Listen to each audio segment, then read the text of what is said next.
I have assembled a parts unknown today to talk about what went wrong with AEW Fight Forever. And thank you for coming to the channel, Assemble, and joining us here for the Gravediggers. Let me ask you the first question here. Is AEW Fight Forever dead? So dramatic and harsh. I know, right? No, I do not think it is. The video suggests that AEW Fight Forever is dead, right? Yeah. It's more of, I think the general fan perception, player perception is, yeah, the game has died. And what I can speak to is player reaction, comments, feedback I see in here. If I live stream or do a video on Fight Forever, I'm flipping through comments, and a lot of the sentiment is that the player has not turned the game back on. Yeah, I played it at launch and I haven't come back. I've played Stadium Stampede a little bit. I didn't touch it again. I think that the game is lacking a little bit of the extra communication that fans are craving. But along with that, for devs, like, to be defensive for them for a second, like, they could have a laundry list of plans of what they want to execute, and they can't just openly come out and say, yeah, here's everything we're going to do, because what if they can't deliver on something? So I also, to wheel back as well with interviews, and you've probably seen them too, where the devs have talked about before the game launched or as it was launching, they had mentioned how, hey, you know what, if fan reception is great, positive, and there's engagement, players are playing the game, then that allows us the opportunity to look at adding more content to build off of it. And I think it's almost that chicken and the egg thing where the devs say, we'll play the game and we'll add more content, and the players are saying, add the content, I'll keep playing. And then no one's kind of happy. That's just my opinion. Do I think the game is dead? No, because I think in a week they could turn around and they could say, we've made, like the last patch update, the 1.14/3, had 80 different updates, fixes in there for their first giant patch, which showed, okay, they're trying to do a lot of stuff under the hood. It could happen in a week where it flips and they're like, oh yeah, we've added in an extra match type, we've cleaned this up, here's our rollout plans for season 2 of our season pass content and all the plans we have, and then you bring the player base back. So that's kind of where I think, like, it's not dead. I just think that they need to do a little bit more to communicate with players right now to keep them going, to go, this is what we want to do, plans we have, and so on. Yeah, no, I hear you on that. And, you know, the reason why I ask, and you kind of alluded to it a little bit there, is I'm showing your channel now here, and this is Assemble's channel. If you haven't for some reason subscribed to it, make sure you subscribe to it. He's getting really close to 100,000 subscribers, and I know that we can help him. My 2,000 subscribers can come on over. They've already subscribed. Yes. Who am I kidding? But if they could, that'd be great. If you haven't subscribed, do it. But what we're talking about here is, as we scroll down, you have probably one of, if not the biggest video around this topic of, is AEW Fight Forever dead? Now, I talked about this video before, and I want to put this interview out here as my kind of reaction to it at this point, because I feel it's more fair to you, because we were talking about this a bit before we went live as well. Like, we don't get to pick which video gets big on our channel. Like, we don't have control over that. So it's interesting. Like, you definitely hit a nerve with this. You did your job very well. You went and found what people were saying. And this is a big thing. Like, people just love to say this. AEW Fight Forever is dead. It's 50% of my comments. And I've been running this channel for a month now, and that's all people tell me. They're almost like begging me not to enjoy it. They're like, stop playing it. How dare you have fun? How dare you? Also with YouTube videos in general, as you know, negative title is going to click, unfortunately. Yes, versus if I said, here are 4 of the positive elements of the game, but versus I say, here are 6 problems. And I personally don't like doing content where it's just jab at Nick, because then it just spirals. It's not fun. It's gotta try to be balanced. But unfortunately with YouTube, it's like, it is, when I made it anyways, it was literally what, like you said, everyone was just saying it on Twitter. They're like, the game is dead. Hey, the game is dead. This is dead. I'm like, okay, well, is AEW Fight Forever dead? So then let's go through points that players are raising and see what everyone thinks. But to be fair, there's a lot of people even in that video in the comments that are like, no, still play it, love it, still enjoying it, still playing it. And then there's the other half that are just like, nope, haven't turned it on.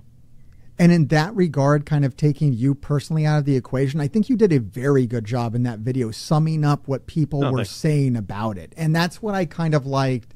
I like using it as, at the time, it was a really good thing to bounce off of, to be like, oh, these are the things people are saying, like kind of all summed up nicely in a 10-minute video. And, you know, that was a good thing to do there. Now, here's my follow-up question. Now, AEW Fight Forever might not be dead because it's kind of an absurd notion to begin with. It's a video game. It's, you know, play it or don't play it, whatever, guys. It's not a live service. Maybe we want it to be a live service. But here's a better question, and this is kind of a question for us. Is covering Fight Forever dead on YouTube? And this is something that I'm feeling right now. And I want to get your take on this from, you know, your end of the spectrum. But if you look at my channel, right, and my videos on Fight Forever, I put out a video today, and it's struggling to crack 300 views. And if you go back on my channel a month ago, you're going to see everything was 10,000 views. I mean, I literally got my channel monetized off of AEW Fight Forever. And this is kind of what, you know, is thriving. You know, we're pushing 20,000. I had no subscribers on my channel when this stuff was happening. Wow. And now I'm struggling. Yeah, it was great. It was great. But now nobody seems to care about this at all. In fact, I'm really curious if this video is going to get any views. How do you feel about it? Can you cover this game? Is it viable for you to cover this game anymore in the state that it's in right now? No, not unless it's like based on the content I make anyways. I would be looking for THQ to be in AEW games putting out the next patch, the update, and the large fixes. To cover it right now, I don't think there is, like you said, there's not enough content in there. And like, even if I sat down, literally, like my way of creating videos anyways is just going on my notes on my phone and literally sitting there and just jotting out anything and everything I feel I could make content on, whatever the topic is, because there's nothing else out there right now and seemingly nothing on the horizon. It's really hard to go down that well. Now you can flip it up a bit and you can try to approach things on a different angle if we're not looking at the exact, okay, there's no updates, there's nothing new like out there right now, but you can go back and look at, okay, here are 10 things that Fight Forever got right. Here are 5 key things you should try to do in the game. You could try different approaches. Here are all the extreme moves that you can pull off in the game that nobody does. You could try and push things the other way. So to keep the game going in terms of content. I feel we mined all that in like the first couple of weeks. But that's it too, right? Is that you're like, well, it's not trending either. And that's where even if for yourself, you're like, okay, covering this is difficult. It's very challenging. It's like, it is, because it's on its down right now. And the content drip hasn't been there. So if for yourself, when I'm posting that video or any other, it's all timely, right? It's what people are searching for. They're literally typing in Google or on YouTube. They want to find out about it. Look at like Starfield right now. Every flippin' video is like 100K views, 50K views on anybody's channel because the game has just come out. So it's one of those challenging things where you're like, okay, you got to pivot, and then you can come back to it when it works for you. That's a good thing to point out. And I think that's like some of the discourse that we have with content creators on it kind of gets confused with that. Like, the game's not dead, but it is kind of dead for me. Like, my honest truth is I can't make videos on it anymore. And I think we as YouTubers, and this is something that you cover on the video as well, like, this is where having like extra game modes and I forget his name exactly, but a DJ. Deontay. Deontay, yes. He was mentioning this as well. And I've watched some of his content, and it kind of uses the modes that are in WWE 2K, not to compare them, but to say that there are more tools there to make content with as a YouTuber that AEW is lacking. Do you feel like the developers, and I think we all know the answers to this, didn't really understand wrestling YouTube? Like what we do with wrestling video games on YouTube. I feel like they were out of touch with that because we don't have what we need in this game to do what we do so well with other games, right? Sure, I agree, but I don't think the devs would sit there and say we're going to make the game with this in mind. Sure. But I do think that whether it's content creators or people that are just streaming it or just literally want that reoccurring hook, that gameplay loop, I think that is missing. And sure, from a content side, it allows you so much freedom on like 2K's end, where people literally will be like, anybody on the 2K side for WWE anyways, they'll focus in and be like, well, I just play my GM, I just play Universe, I just play my Rise. And they pick that one thing within the game, and that's their thing. So there's way more options, but this is their first time making this game. I think even you made this point in a previous stream too, where you're like, this was all happening during COVID as well, which is something I failed to mention, where I'm like, oh yeah, sure. It was a blur for 24 months. But yes, all these games everywhere got delayed and pushed back. So you're dealing with a lot of compounding barriers, I think. And so to their credit, they got a game out for the first time in the first 4 years of the company. We got a wrestling game. But I do feel that that is the one thing I wish the game had to bring me back in, was create a pay-per-view or some sort of franchise mode, season mode, some kind even of creative mode, something like that, where it is a universe mode light or anything where I can manage the roster and create shows, play them out, do the 4 pay-per-views for the year, that kind of thing, and have just a basic system like that. I think that brings players in again and again and again, because they're just like, I'll recreate it. Well, I noticed that with a lot of wrestling video game YouTube. I'm learning it. I'm brand new to this, right? I come from covering a predatory mobile game, and boy, content is not something we really worry about there, because those guys are pumping out a new character like every week. So I've always got something over there to talk about, even though I don't like to talk about it all the time because it's predatory and it markets gambling to children and whatnot. We're not doing that over here, so that's nice. However, we don't have that constant drip of content that I feel like people kind of want, right? And then having that creative mode. And I know this game wasn't designed with any kind of modern philosophies in mind. It was designed to be like a really good couch co-op game, which I don't think I've actually seen anybody review the game with a couch co-op with like 3 other people on a couch just playing, like how it's basically designed. So that's interesting. Let's talk about what's there though. I noticed in your review you said you played it for really hard for 2 weeks, which I did too. I got an advanced copy and I just pounded it for 2 weeks, right? Same. How much are you playing it now? Very seldomly. Like I've played it with between that 2 to like 3 week stretch of like pre-release, release, the following week.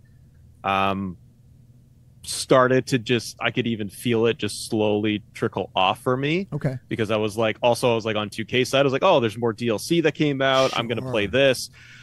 I felt like I did everything. Okay. And then I'm like, I want to go back, and I'm just going to play a lights out match. I'm just going to play this, just literally what the game is for, which is I can pick up and play, do a couple of matches, and I'm out. Then I just stopped, and then I pretty much just waited until Stadium Stampede came out and waited for the big patch to see what we would get. Like you, checked all of that out.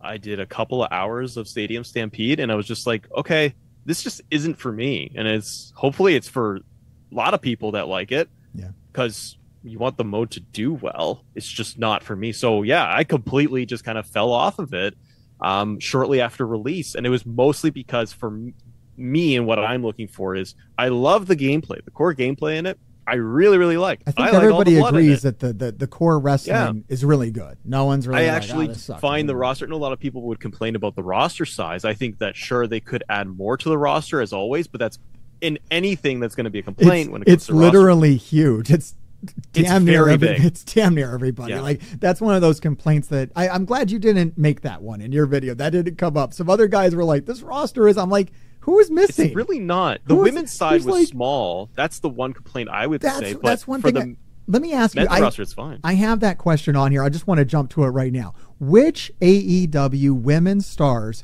do you think should have been in the game, not named Jamie Hayter or Toni Storm? Sky Blue, but she came in but she came in later. She did. So, yeah. Other than like I'd say, I mean, look, those two needed to be in the game. Jamie Hayter and Tony Storm. I think I doubled down on that to the point where I don't think they need to add them now. I think they need to jump in a time machine, go back to the past, and have them in at launch. That's how bad I think they needed to be in there. Now, I cooled on that when they made Shida the champion, which does kind of like if they knew they were kind of going to do that, or they kind of knew that the title reign of Jamie Hayter and Tony Storm would be so short, I buy them a little bit of leniency, but I don't know. Women I'm just champions. looking. I'm literally looking at AEW's full roster right now just to double check. Oh yeah, Athena. But again, a lot of the names that are a lot of Ring of Honor roster, a lot of Ring of Honor are Ring of Honor, yep. which would be great if they did like a Ring of Honor or New Japan pack or something like that. So, yeah. But like Athena, we got Anna Jay, didn't we? Yeah, she's in there. Yep, yeah, she's in. Yeah, we got Abaddon, but yeah, like Jamie Hayter not in there. How about Brandy Rhodes, man? Oh yeah. We could have. We're like, I'm literally the only person that's asked for that. But I'm looking too. I'm like, yeah, with freaking and the crickets come out with Britt Baker. You could have added in Rebel. Okay. Penelope Ford has been there since like day one. That's a good. You've also got Red Velvet to go alongside Jade Cargill. Yeah, we can't deny that she's a part. There's a lot in there. So, but yes, when people are like, oh, they could have added way more, I'm like, really, the roster as a whole is quite large. It's really on one hand. You can pretty much sum up who was really missing on one hand, and the huge exclusion of like House of Black and the Acclaimed, which was our kind of our trios. Which the game isn't. You can't have 6 people in the ring. You can only have 4 people in the ring, and that's weird. That's okay. I know that's weird, but like that's weird. Okay. But I just want a little more depth with it. But yeah, I like. And again, I don't have too much of a problem if they're like, well, we didn't get House of Black in there, we didn't get the Acclaimed. Okay, are you? Yeah. Is it because it's all going to be future content? Yeah, then, okay, fine. Yeah, I'm really curious about that 4-person in the ring limitation. Supposedly, it seems like, and it's a really weird thing in this day and age of video games. Why do you have a limitation of only like 4 people, even for the Casino Battle Royale mode? Yeah, it's 4 people. And why not? I actually went on stream a couple days ago and I booted up like an emulator of WrestleMania 2000. Yeah, and one of the first things and I hadn't played it in a very long time, but I went back just in the menus. I'm like, why wouldn't Fight Forever mimic or grab some of these basic, seems to be basic features of toggle DQ on and off, toggle rope break, KO, TKO. That's another good one. Yeah. Eliminations. If you want to do a 3-way dance versus just a standard triple threat, how come we can't? Those are kind of my questions for the devs. Those are really baffling because those are just toggles, right? Like, I hope that they can easily patch that in. Like, if people ask for it, maybe that was like an oversight. And I actually do get why there's only 4 people in the ring. My explanation for that is that the more people you have in the ring, the more bugs you could run into. It might have been just like, it's maybe safer to release this because the more bugs that are in the game, the more it's going to get panned by the reviews. I think that's one reason why they kept so many mini games off of there and brought them in later, or that you have to unlock them. They don't let you just play them up front. Is because if those mini games would have all been available, you can bet review scores would have been lower across the boards because they're not. Let's just say they're not the best. They're not great. They're not great. But I think I want to see what they would do with a season 2 because we know that there are so many more people they could add to the roster. Like we just said, whether it's Saraya, Jamie Hayter, if you want to go House of Black, Acclaimed, you can add so much more depth to the roster. Number one, you can go into Legends if you wanted to add in an Arn Anderson, a Jake Roberts, and so on. You can keep going. But I wonder if they're going to go with, here are more mini games. And the one metric I just am always interested in with Fight Forever is how many people are actively playing that. And it's kind of like, to me, it's like my faction on 2K side, which I really do not a fan of because it's just card collecting, digital stuff's blocked behind it. It's quite annoying. But I'm always curious about what's the metrics behind those of how many people are actively purchasing or just playing it. Is maybe the user base for people that play Fight Forever are playing the mini games a lot. I don't know. So if they are, then they'll probably continue to add them in. I just feel like from the dev side, I'm like, don't you feel like we could shift those resources and say, let's not do that. let's utilize this time and resources we have, and let's fix up in-game matches, do a little bit more of the customization options, maybe see if we in a couple of months or something we can add in a steel cage match or tag team ladder match, something like that. But I don't know, maybe to your point, maybe they're like, this is the healthiest state we could get the game in, we need to release this game. It's been 4 years. It's kind of get this out now and hopefully we can build upon it later.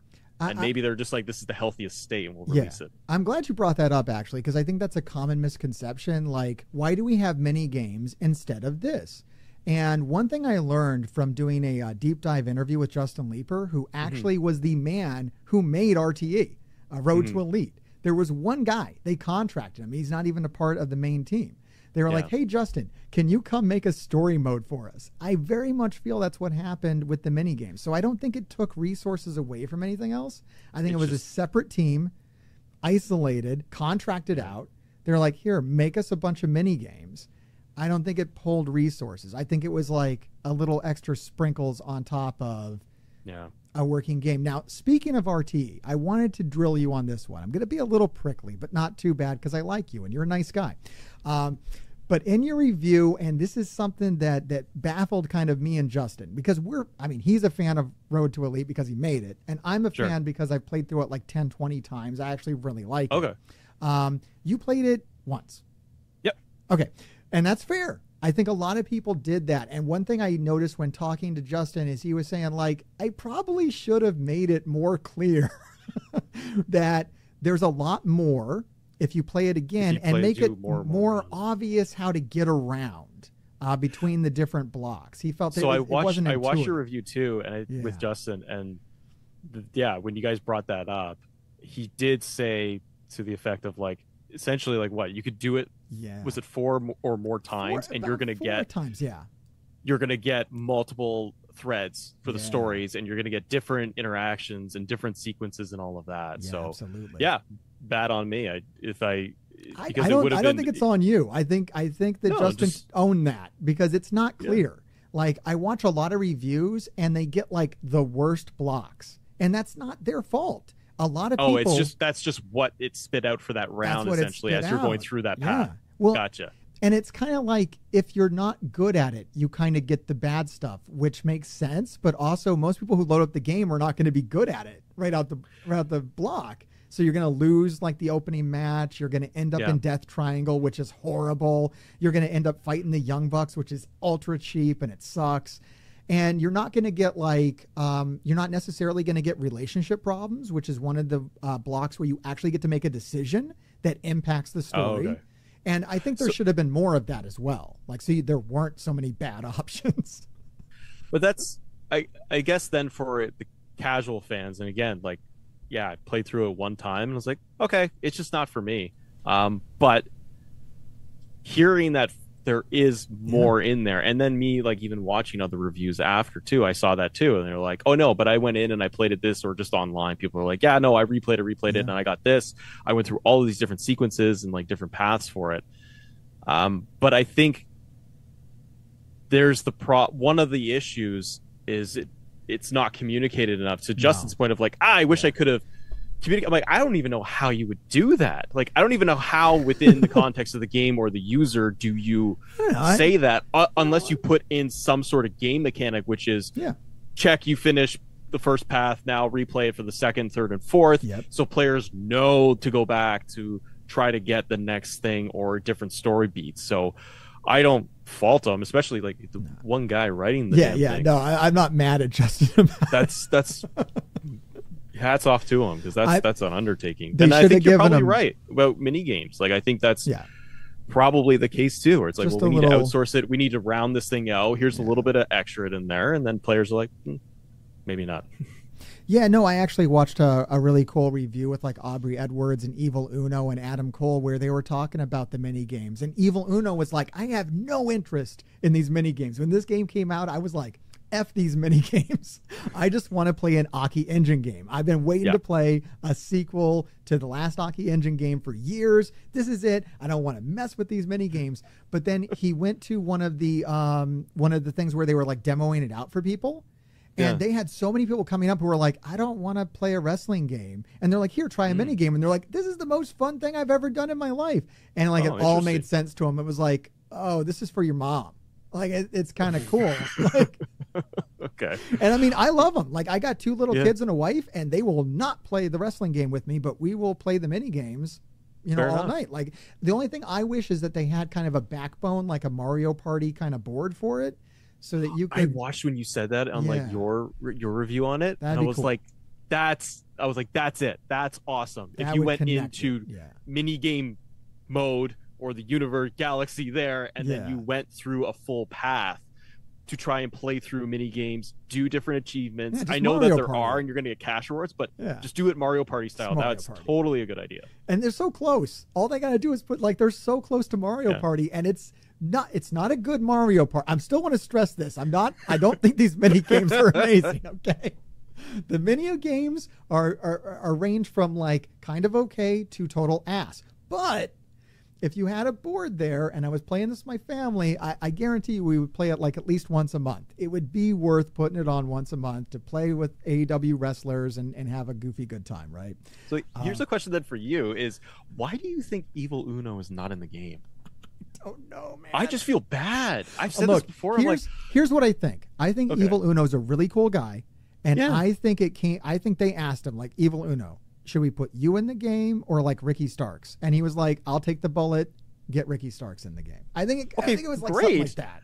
That's nice of him, but I'm like, dude, you were doing all the PR, all the press, all the Twitch streams, all of the media, and you're not even in there day one. And there are people of the Dark Order. You know what's in there. Probably closer? He was probably like, don't put me in. Put John Silver in. John Silver's your guy. If you're gonna if you only got room for 2 Dark Order guys, or 3 Dark Order, put Anna Jay in. I just think that's what I want to think. That makes me feel better, but I don't know what the reality is. I also think that maybe he was like, maybe they told him like, hey, we can do like a free downloadable content for like the rest of the Dark Order. Yeah. Do you want to be like the face of that? Like maybe there's some secret plan. I don't know, man. I'm just hoping. I'm trying to make stuff up right now. I am too, because I just felt bad with the release. I'm like, he's not in there? And it's not that I'm going to go and play Evil Uno matches all day, but I just felt like the dude was like front and center. No, straight. I would, because have you seen Evil Uno's finisher? No, dude, it's dope. It's like one of the coolest finishers in all of wrestling. Everybody needs to go out and Google this real fast. And if I was a good YouTuber, I would cut the clip in right now. I believe it's called like something wicked. It's a really cool finisher. I haven't seen anybody else do anything like it. It's like really funky. It's like almost like a Sister Abigail, but it's like weirder, if that's possible. Inside out flatliner? Yeah, it's an inside out flatliner. Okay, so he puts him in like a gut. He puts him in, what the hell? He like rips. He puts his arm around his neck. The guy's arm around his neck. Gut wrenches him. It's so cool. And then like flapjacks him down. It's so cool. Maybe they couldn't get that to look right. Maybe that was the problem, because it is so weird, dude. Nobody does anything like that, and I love it. I saw him do it once, and I was like, I think Evil Uno is my favorite wrestler. I saw like Karrion Kross once on like SmackDown. He was doing his new finisher. I don't even know what it is now, but it's some convoluted setup maneuver where he has to like pick a guy and dance around him, and then like wind up and do a tilt-a-whirl flap. Like it's so long and barely hits it too. Beautiful. The more convoluted, the better. All right. Let's talk about something else that's convoluted for no reason. You also mentioned in the review that there's nothing to spend the in-game cash on. How is that handled in WWE 2K? I want to ask, because look, full disclosure. It's not well. Yeah, like what is going on? Why did they not embrace, like they seem to be totally against any kind of modern gaming trappings in AEW Fight Forever. And I'm so baffled. Like I have like $4 million in cash. I bought everything. There's nothing new to buy. I racked up like a good 100K in the first 2 days or whatever. Like, what's up with that? So when I said in the video, like, okay, there's nothing to spend the cash on, I guess my point was you bought everything. Yeah. You've gone through the creation suite. You've gone through the arena add-ons, the barricades. You've added this. You got it all. Yeah. You got the day one unlockables with your cash that you earn basically instantly. Yeah. I like the cash mechanic. I do. Yeah. I think it's good. I think 2K should do it. They have virtual currency, but doesn't apply to anything. Okay. Like you could use, you could use the virtual currency to unlock some of the characters if you're not going to do mild grinding. Okay. Like, you can minimal. skip the grind with the currency. wish they would do more of it in 2K, because I'm like, it's a great incentive to play more aspects of the game, to unlock more creation parts, to fill it all out, to get new attires, to get whatever in the game to beef it up.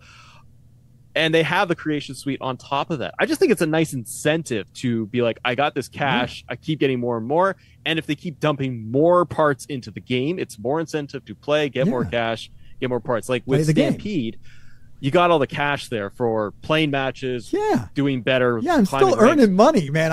I'm playing Stadium Stampede like crazy. I play like an hour every night, and I'm just racking up this cash for no reason still.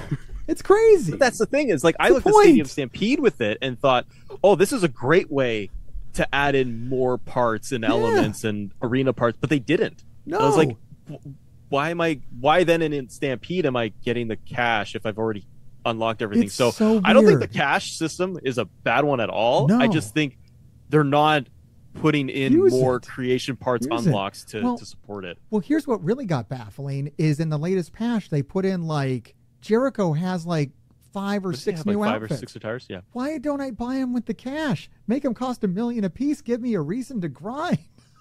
Yeah, they gave Wardlow like 6 of them or something like that. Yeah, Wardlow's got like 6 singlets that all look identical. But like, let me buy them.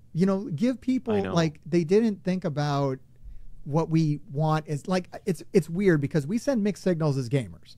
I've studied this closely for 4 years between my 2 channels, right? And like I play that predatory mobile game, and people are like, this is such a cash grab and it's such an unlock, but they're playing every day and they're addicted to it, right? And they like it. Like that's why they play that game. It's because every day it's drip feeding you content. It's not just like AEW Fight Forever that's like, here's everything, and then what's that do? Everyone's like, this game is dead. I'm like, no, it gave you everything.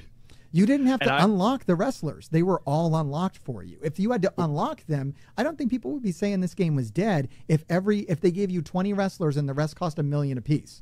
Well, then people would be like, they would be like, I'd be in there because I just want to unlock everything. Right? People would be saying this game's a grind fest, this game's predatory, they'd be playing it.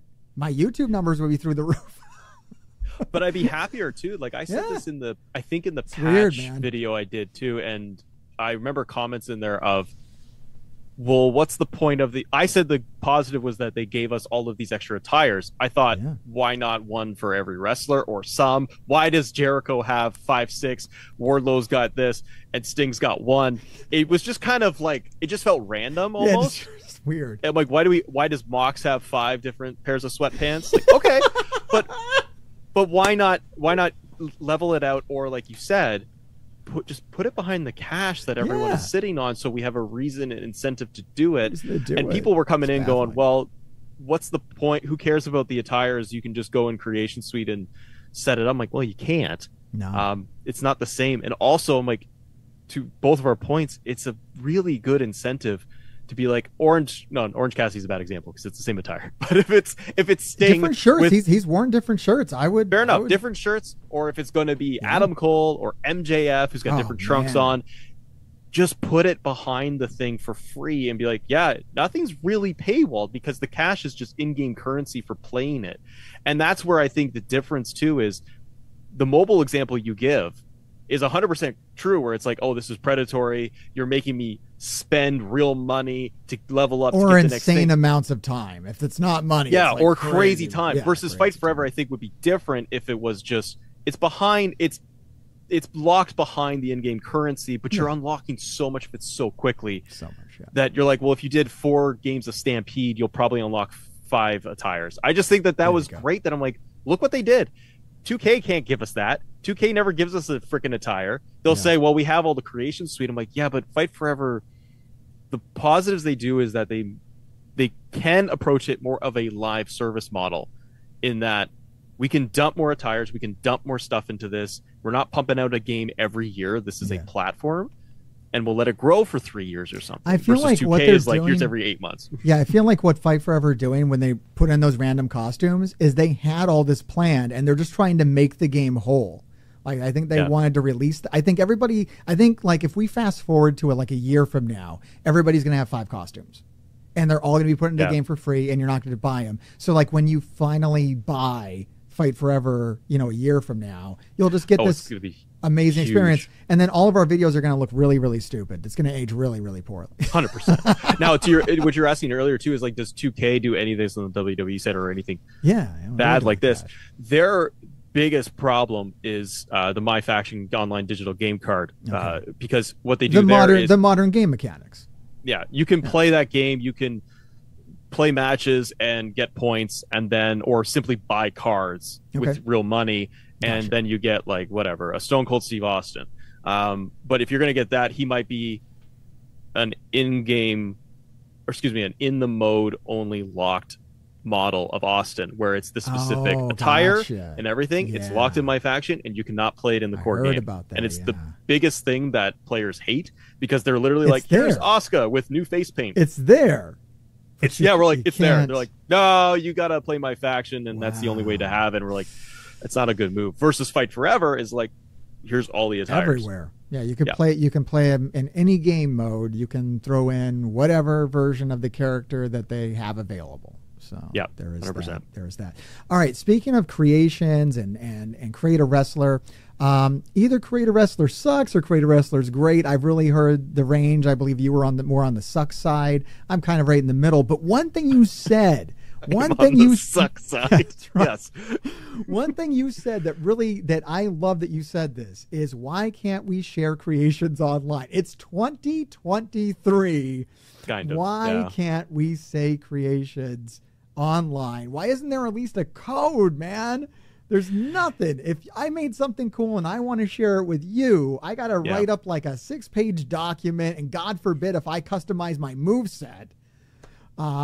It's crazy. But why not an image uploader, like you said, at the very least, so I can at least offline I could put a shirt together, an attire with logos. I can't get an image uploader. I think it does go back to your point of like, would it break it? Like, we don't know. We just don't know if it would break it or not, if they would add in an online, but they have online. So I'm like, I don't know what the structure is. I just don't. It's just guessing. So I would only assume that it would be too much of it'd just be too big of an undertaking for them to go all in and say, here is a upload, download. But I think it would help the game feel alive. I think they missed so many things that would help build a community, right? And those are one of the things that can help build a community. Having people making these creations, sharing them online. Even if it's we don't need a lobby, right? We don't need a market. I mean, that'd be great. We should have a marketplace. But even if it was just as simple as, I made a Kota Ibushi. He actually looks great. There's a lot of really good looking Kotas out there. Here's my code. And you throw it in, and maybe it's a 10-digit code, and it, that's kind of a throwback. That's kind of archaic, but at least it pulls up the character. It pulls up. We don't even have that. And it's so strange. And here's another thing. Speaking of that, do you also think the game might feel more alive? And here, I don't think you mentioned this, but this is something, I think maybe I'm only the guy talking about this for some reason. You can't find a game forget about playing a one-on-one match. Okay, let's say you want to play, you mentioned you like all the different, like a exploding barbed wire death match. I want to go play one of those online. Good luck to you. You're never going to find it. How much would it help to have a lobby where you can go and meet other players and just see, this guy wants to play this kind of match, this guy's posted up this, let me go match with them? How much would something like that help the game feel like it wasn't dead? Yeah, 100%. And you would get, and to your point too, of having lobbies, also just the being able to put in a code and have my downloads there, because you will get your hardcore fan base rallying you and be passionate about, well, look at all the cool little alts I did for, say, John Moxley, or I changed up NJF, or I changed up Darby Allin's face paint, and I was able to tweak it or something if the game lets you. But I'm just going to create Kesha, I'm going to put in different guys in there, and being able to upload and download, I think it would be huge. And yes, online lobbies, being able to choose instead of just like, my experience was going in. I will say that the online was stable. 2K's online infrastructure is just you can't you float in some days and then you start a match, and because the timing has to be so good on it You're trying to do combat. I'm trying to kick you, and I can't kick you. I'm moving away from you. So with Fight Forever, the online matches I had, at least, it was stable. I was able to pull off full matches. I just think that, yeah, if I would rather not sit in a spinning lobby for 5 minutes to get thrown into just a one-on-one match. Yeah. No say in anything, like just nothing. I'm like, oh, okay, this is what I'm doing. So yeah, online lobbies for sure. But again, it just adds to the laundry list of the players out there. I think are not frustrated. It's just kind of like, oh man, like we want it to do well. We just want more wrestling games. So yay, we got more wrestling games. So I think people ultimately are like, oh, can we get this? Can we get that? And it will never end. No. Fight Forever could give us everything under the sun. They've really given us a lot. Like, that's another thing. Like, we got to give it credit, man. It's like, what, 50 some odd wrestlers? Basically, we're only really missing like 5 or 10. And we got a free online battle royale mode, which is pretty wild. Nothing's locked behind any kind of paywall. There's no battle pass. They're giving us free costumes constantly. It's really too much, and that's what's causing some of the complaints that this game is dead, because it's just handing it all to you. It's not making you earn anything, which is maybe an oversight. And it's really, I think the problem is that this game was designed to be a couch co-op game, and they didn't think about how online communities are formed now and how we don't have friends anymore. Man, dude, I ain't got no friends. I had to make friends, dude. I got kids. Like, that's the friends I got. And I can only convince my kids to play violent wrestling video games so many hours of the day. It's a little rough. Sit here. He's just like, Daddy, no, I don't want to do it anymore. Dude, I've been begging. I don't want to do a lights out match again with Darby. I've tried to explain it to my kids. I'm like, I have a wrestling, YouTube channel here, guys. I want to play this game with you. And they're like, yeah, but I really don't care about it, Dad. I really want to play Mario right now. Yeah, like, no, you need to dump thumbtacks. I want to play not Mario Party with worse mini games and no board. Will you come? No. No. All right. But I do. I think it might have been the IGN review or one of the bigger outlets. They talked about that, and they said that was one of the things where the game really came alive was multiplayer couch co-op. Yeah. And you're like, oh, this is just fun. And I'm like, yeah. Good. Well, I just don't think that people are inviting each other to each other's houses very much. And we just need an online. Here's another problem. I actually did have a good couch co-op experience, but I had to get my one friend who is as big of an AEW nerd as I am. And dude, I'm a huge AEW. If I pan this camera around, there's some crazy action figure walls going on right now. I've seen a bit in the shot, the full frame. Yeah. It's crazy. It's nuts, right? So I'm watched every episode of Dynamite, Rampage, Dark Elevation. Oh my God. Oh wow. Okay. I'm deep in the weeds, right? And I got one other guy and I got him over one time. And man, that was fun. that one time was so good. But like, how it's so hard to replicate. Like, we really need this online community. Like, yeah. And it's there. I mean, I've seen it on my channel. I'm a nobody, and I got we're pushing 10,000, 20,000 views on some of these early videos. So awesome. It was there, but there was nothing that was fostering it. Now, one thing that could bring it back is good downloadable content. Now, this is something I thought was really funny about your video is you were really mad about the downloadable content, but you hadn't bought it. So, have you bought any downloadable content yet? Nope. Still not. But because honestly, it was just, again, part of the video is just looking at here's what majority of people are just echoing. So I'm just like, and I was like, I didn't buy it. So no, I really can't speak on it or shouldn't about. I don't speak on here's the goods and the bads of it because I'm like, I literally don't have it. So how do I know? So you didn't rush out and buy Keith Lee and the Bunny day one? No. But wait, assemble. There's more mini games.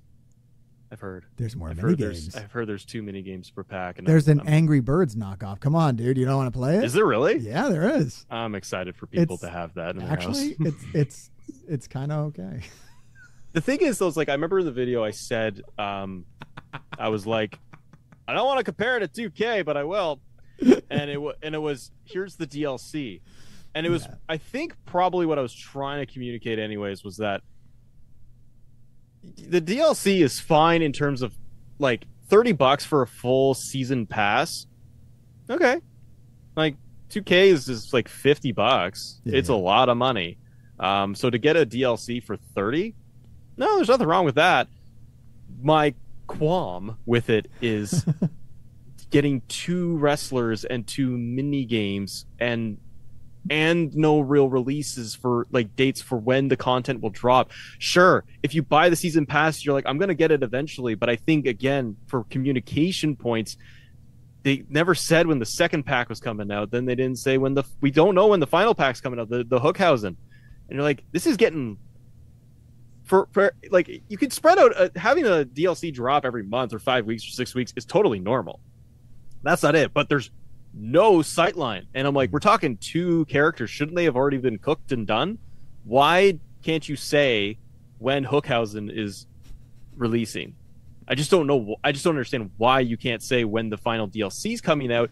Then I just worry about, well, then what's if there is a season 2 of content? And maybe like it will blow us away and they'll be like, yeah, the packs are loaded. Here are 2 wrestlers, a legend, every pack, mini game. Like they start filling it up more, or they add in move packs, they add in arena parts, they start building out the DLCs more. They could completely change it based off feedback. But if they go down the same path for season 2 and they go, we're launching season 2 and the first up is going to be the Acclaimed, you go, wonderful. When is it coming out? TBD. You go, but you want me to drop $30 and not know when the coffee's coming? Like, here's your McDonald's Happy Meal, sir. And they're like, great, that'll be $12. And you go, so where is it? It's coming. Right. Like, yeah, but when? They're like, later. All right. You could wait in the parking lot. You're like, okay, this is not right. Now that was my hang up. I got to counterpoint you on this, all right? Because Is it really wise? Now, this has been going on for a long time in the game industry. Is it really wise to pre-order games and buy season passes? Nope. We know this now, right? Yeah, pre-orders you should not pre-order a game if you don't have to. If you have the income and you just know you're going to get the game, fine. But why? Why? It doesn't change anything. Why? It could be 11 p.m. and you'll be like, I will buy it now and play it in 1 hour. Like, there's no reason to pre-order it 2 months ahead of time. And there's no reason to pre-order a digital game. No, it's digital. Dude, it's not going to run out. Less reason, because at least if I went to a Target or a Walmart or something, I might get some sort of collector's specialty release, day one release thing, which I wish they did. But there's no point. I got deep AEW pockets, baby. I would have bought the most collector of collector's editions of this. I would have pre-ordered it. I would have got the Kenny Omega statue. None of that. They should have done that. They should have done that. They didn't take advantage of any of the modern game trap. Something. I think the only modern game trapping that they took advantage of was this season pass that is upsetting everybody so much. My joke has been, I think you really only buy the season pass so that you can complain about the season pass. I think that's kind of like the real reason to buy this thing, is so that you can bitch about when it's not coming out. Well, what do you think on it? You got the season pass, so what do you feel? I don't care. I don't care about any of it. It'll get here when it gets here and whatever. And because like, it's so silly to me to complain about that anyways, because if we're being honest with ourselves, how long are you going to spend playing Keith Lee and the Bunny? Like, does it really change anything, man? Like, you'll play a couple of matches and you'll move on. And you'll be done. Like, it's not really a big deal. What I would say is, why not wait? And you said this as well in your video, which is, I didn't actually watch the end until today. I finally made it through. I made it through the last couple of minutes. Yay, views. Did it. Yeah, I gave you another solid view, man. Full view duration, too. I really paid the bills this time. I'm one of the heroes, like the heroes that have made it this far in this video. My God, these guys are great. Make sure you like and subscribe and ring the bells and all that. The YouTube hates me right now. Yeah, do it. Why not wait for the full version of the game to come out at a discounted price, as it always happens? This pre-order and season pass, it's a known scam. Like, I get it, guys. It's upsetting. Don't do it. Like, just don't do it. Like, it is upsetting. Like, I wish they had a roadmap. I honestly don't think they have one. I don't think this is AEW Games' first rodeo, man. They don't know what a roadmap is. Kenny Omega is like the president of the company. I love Kenny Omega. I think Kenny Omega is like my favorite dude on the planet. I don't think he's like a good video game president guy. It's his first time doing president things. Like, due respect, man. He doesn't, like, I don't want to say he doesn't know anything about it, but he's not a trained, like, he's not a seasoned professional of video game presidentness at all. He hasn't been presidenting for very long. But I like your point of, like, you get the season pass. Like if you're gonna get it, then you just kind of put your hands up or sit back and just say, well, I did it. You're gonna get it when you get it. I did a dumb especially thing. with these types of games where it's just gonna kind of drip and feed you along the way. But I totally am with you. I don't pre-order games. I don't know when I would last pre-order a game. And if it was I'm trying to think what's coming up where I'm like, I'm going to buy this Spider-Man.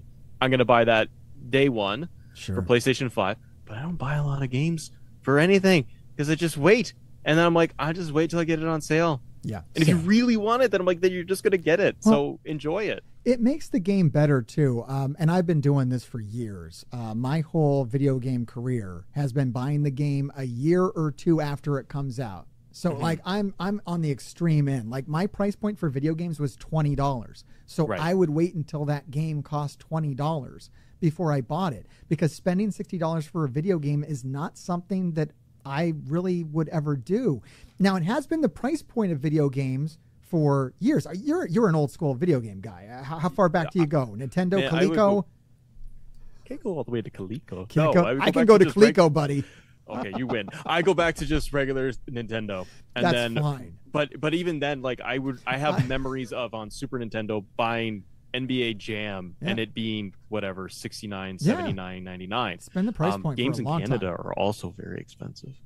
I hear that. So I regular game is like Spider-Man, for example, is probably starting at base game $79.99.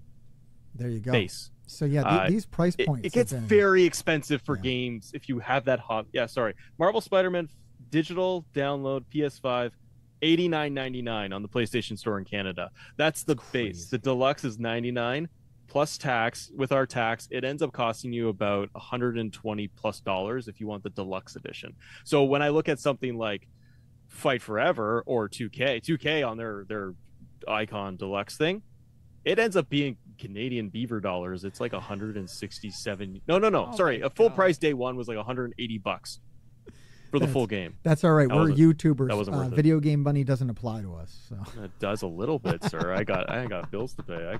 I can't be rushing out buying these things. I bought all my 2K stuff. But yeah, I mean, and the thing with waiting is that the video games don't tend to get worse over time unless it's like a heavily online experience. Like I know the first game that I broke for, which was about 5 years ago, was Monster Hunter World, because that game actually does get worse over time because less people are playing it.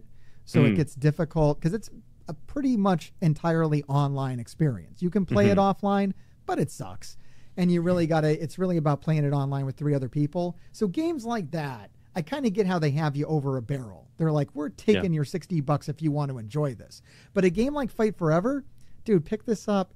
I guess unless you really want to go play Stadium Stampede, because that game's like the player count is dwindling by the second on that. It's like 40 right now on Steam. I don't know what the consoles are, but it's not healthy on Steam at least. No, depending on the hour, if I go on there, like I'm going to play Stadium Stampede today on stream. I usually play it like every Thursday around 10 p.m. Eastern Standard Time, which is what time it is. And it's like there's like a couple of dudes and a bunch of bots. I still have fun. Do you think that it would help? Because people have said this since the game was even announced and then it was rumored. Do you think Game Pass would help a game like this? Yeah, this game should be free. This game should be free. Yeah, this game should absolutely be free. This game should be free and loaded with microtransactions. I hate to say it because I think it's predatory, it's bad, it's not good, but man. Really? Yeah. Make you pay for every wrestler or unlock them with that currency, or grind for hours. I mean, then people wouldn't be bitching that it's dead or whatnot. Now, it'd be a totally different kind of game. Stadium Stampede should have ushered that in. With Stadium Stampede, if you were selling cosmetics in that, $5 a pop. I mean, I'm thinking of Dead by Daylight. I played Dead by Daylight pretty hardcore for a lot of years. People will shell out $10 per costume on that game. AEW fans are nuts, dude. Like you were talking to me about the downloadable content in that video and its price point. Dude, I would pay $30 for FDR. I don't care. Great. I don't care. Like I'm an AEW supermark, but there's I think a lot that's of where but that's a positive too of like you give the players the option of which I have with I can go and buy things individually, but with that mindset of no, we're gonna if the game was built differently or went for the different approach, like a Dead by Daylight or Fortnite with cosmetics. Yeah, I thought they were going there. That's what I thought they would do, because make even money with Stadium Stampede, they might. But I'm like, that's a great approach, in my opinion, where you're like, maybe it's $2 or $5, and I'm going to get different FTR skins, different Sting outfits. Or make it pay to win. People love to pay to win. They literally love it. People complain about pay to win, but they want to do it. They're like, yeah, I want the better weapon. Now I pay $4 and my weapons are boosted and I win more. What level are you at for Stadium Stampede? Because I tapped out at like level 13 or I don't know. It was something like that. But I saw people day one, they were like level 20. I was like, what is happening? They're pretty high. No, I flipped out. I flipped out when I saw my first level 50 guy, and I was like, you're hacking. And he's like, no, I just play at night and whoop on bots. Fair enough. So yeah, I'm around level 35 or something like that. I'm an AEW signee. I'm not a legend yet. I'm not level 50 yet, but like I said, I know you with your, I think it was your Stadium Stampede video too. I was checking it out before, and you were covering like all of with the skill tree or the upgrade tree and the upgrade system. You were like, basically I got to level 30 something, and you're like, okay, I unlocked all these pieces, and there's really no incentive for me to keep going beyond this, because I'm powered up and I've got everything I need. So what? And I'm like, just give players, whether it's the upgrade system to incentivize them or like unlockables, things like that. And again, they might say, well, we have that, it's there. I'm like, yeah, but it's the same store as the in-game, and everything's unlocked for most people. You need new content. And I also thought the devs were putting in, maybe it's just still earmarked and they're going to do it, but I thought they were putting in more creation suite content. Kenny Omega did mention that he would, like, he said something loose around that, like, we're gonna do more of everything, creator, content, creative wrestler parts and stuff like that. I think he was more speaking generally, like, we'll be like other games who add this kind of stuff, and not specifically we're going to do it, but that was kind of the implication was there, sir. Gotcha. Cool. Oh my God. Let's see. All right.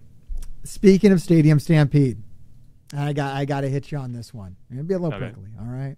You were very adamant that Stadium Stampede, the biggest issue was going to be there was only one map. Is that really the biggest issue with Stadium Stampede? Is that not after I played it? Are there bigger issues? Well, unless it's been fixed, but okay. I don't think so. For the issue of me saying Stadium Stampede could have an issue because it's only one map. Yes. I do kind of stand by it of just like, well, you know what? For me, I wish that there was multiple maps to be able to play in. It would be nice. To be able to get dropped in. Nice. And I'm not going to be surprised if they add them. I mean, I think by next year, if we don't see a Wembley Stadium, something has gone horribly wrong. Cool. Yeah. Something's gone horribly wrong. So I think that's got to be on the in Stadium Stampede, like, we're running typically to the center anyways, because that's where a lot of the gimmicks are and a lot of the toys. Like, so I don't get to explore much. I was like, I think they could have done more by adding in more maps. But again, it's 6 months from now. It could be a totally different story where they're like, here's Wembley and here's 3 different stadiums for you to play in. What's the bigger issue outside of the map? It was getting to second place and me down to the next guy, and then the circle squishes you and I die, but I have more health than he did. It's rough. And I'm like, I don't know what. I remember the first time it happened, I was like, what? How did I lose? I didn't even get to hit him. You're like, you're dead. I also did other things where I tried to mess with it. I'm like, okay, I'm going to do this round. I'm not going to touch anybody. I literally ran around the map like a goon. Yep.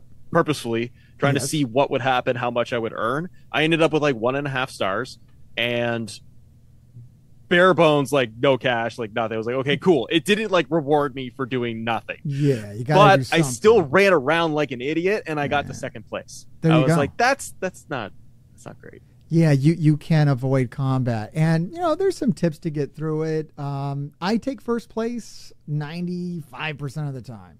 Show off. Yeah, I'm a nerd. Like I'm putting in the hours, man. What would you want to see from a Stampede? Do you want, like, if you felt like the one map is good enough? Do you want more? Like, what are you looking for specifically, do you think? I want to talk to the developers so bad.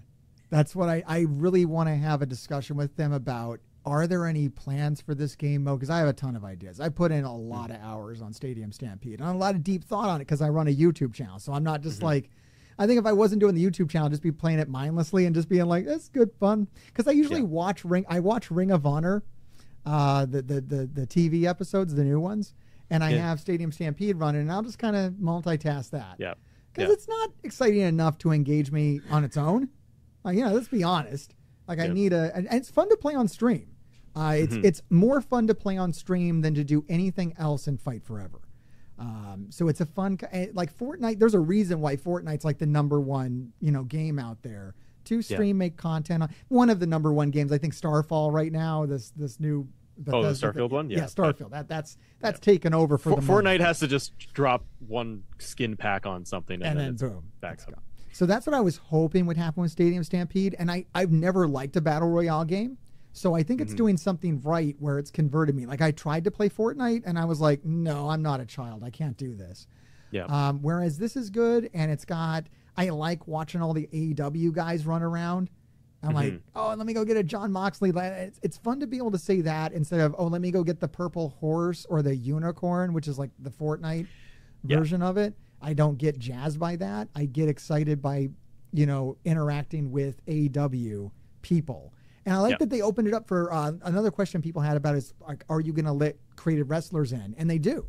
So all the people, I like seeing people's weird creations are really fun too. I wish they would just add in more moves to it as well. I doubt they will, because they'll probably want to keep the mechanics simplified, where it's just going to be the pay strikes to win, and the quick grapple. Pay to win, baby. I would pay $5 be able to unlock for like big power bombs and jackknives. Do Evil Uno's finisher. Yeah, dude.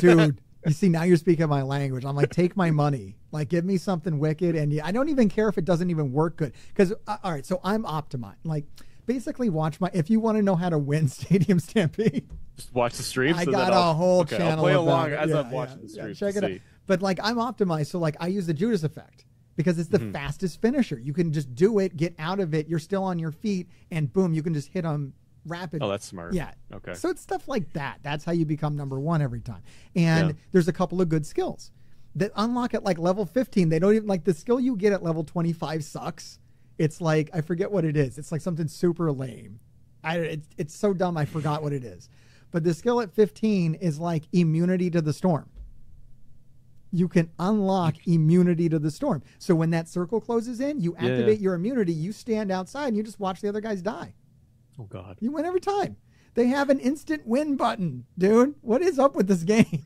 It's nuts. So, yeah, I would fix that in short. That was a very long... I mentioned a lot of things I liked. But at the end of the day...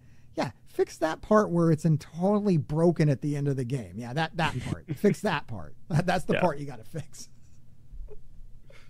All right, sir. I think we're about to wrap this thing up. It has been fantastic having you here. But I want to hit you with one more.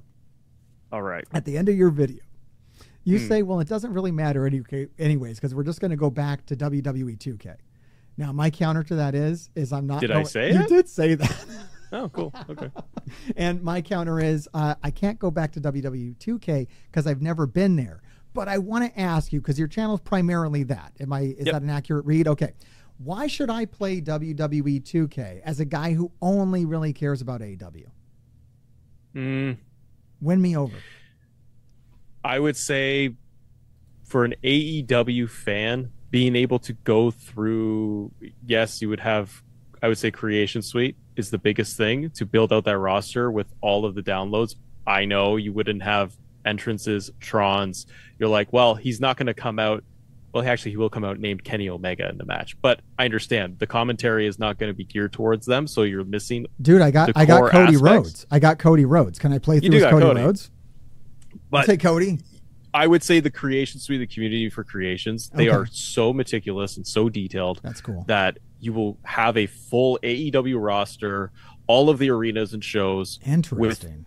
With really, really great detail. And that's for people taking the time to create that and put it in the game. You can create that universe. You can create all of that, the full move list, everything, and then to be able to have the variety of match types to be able to mess around in. But just not being able to have the authentic real thing. So interesting.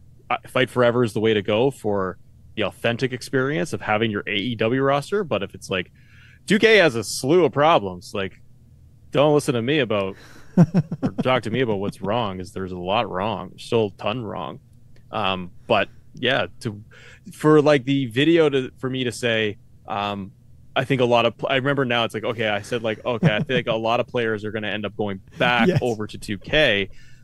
And the thinking is, yeah, there's a large portion where there's a crossover and players are playing both games. I'm going to go right. I'm going to go right out here. I'm going to say it. I assume that WWE 2K is the better game. It's been under development for a longer time. It sounds like it's more video gamey, if that makes sense. It has more hooks. It has more things that'll keep you coming back. AEW Fight Forever, you got to make your own fun, dude. You got to. Yeah, but I've had enough people that will say that in comments of, or they'll ask the question, which is better? Yeah. Or they'll say this is better or this is better.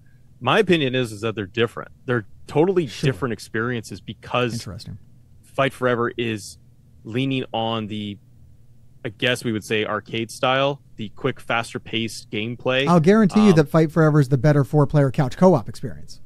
Yeah, 100%. And then if you want a simulation experience, good then luck you might finding look at the 2K 3 games. friends that are as crazy about AEW as you are, if you're like me.